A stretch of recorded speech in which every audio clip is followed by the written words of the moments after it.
سو رہی ہو اس کے کان میں بھی آواز پڑے، آپ بھی کہیں اللہ، وہ بھی بستر پر لیٹ کر کہے اللہ، جب آپ ذکر میں مشغول ہو جائیں وہ بھی اٹھ جائے، وہ بھی آپ کے ساتھ بیٹھ جائے، دونوں جوڑا بیٹھ جائے، پھر زبان پہ آ جائے اللہ اللہ اللہ اللہ اللہ اللہ اللہ۔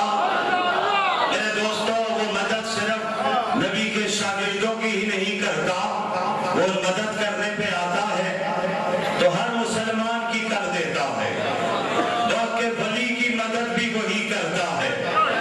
واقعہ ذہن میں آیا، کس شخصیت کا واقعہ؟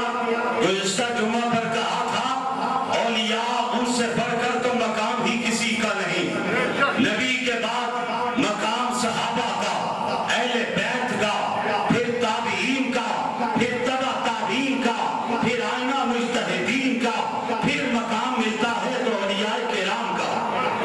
جو بھائی نیکوکار لوگوں کا، کیسے نیکوکار؟ جن میں ایک نیکوکار آیا جسے سید عبد القادر جیلانی کہتے ہیں، مل کر کہہ دو ہم تو پیروں کے ماننے والے ہیں، گزشتہ جمعہ بھی کہا تھا۔ کیسے؟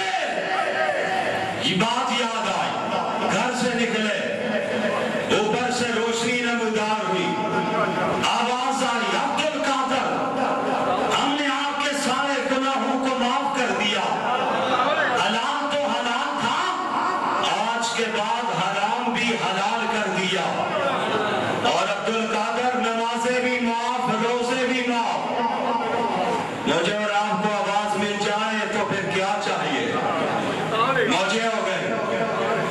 حضرت کو آواز پڑی کہ عبد القادر آج کے بعد آپ نے اتنی تقوی والی زندگی گزاری، ہم آپ سے راضی ہو گئے، ہم نے آپ کے سارے گناہوں کو معاف کر دیا۔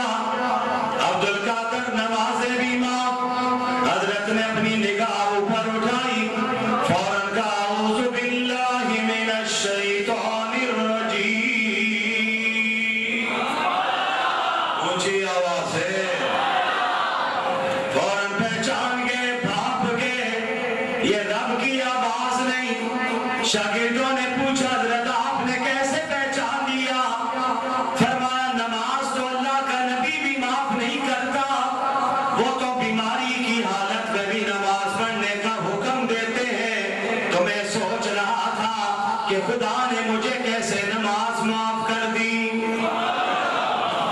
اس نے دیکھا تیر نشانے پہ نہیں لگا تو فوراً اس نے آواز دی عبد القادر آج ہمارا حملہ بڑا زوراور تھا، ہم نے بڑوں پہ حملہ کیا، کوئی بچ نہیں سکا، اس نے معصیت کی زندگی گزارنی شروع کر دی، تو جگات بچا ہے تو اپنے علم کے زور سے بچا ہے۔ حضرت نے جواب دیا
بتاتا چلوں میں ان پیروں کو ماننے والا ہوں، مجھے آج اگر عبد القادر جیلانی کی جوتی مل جائے تو میں اسے اپنے سر پہ رکھوں گا، ہاں بلال حبشی کی جوتی میں نے اسے چوم دوں گا، کیونکہ ہمارے حضرت کہا کرتے تھے یہ عبد القادر جیلانی جیسے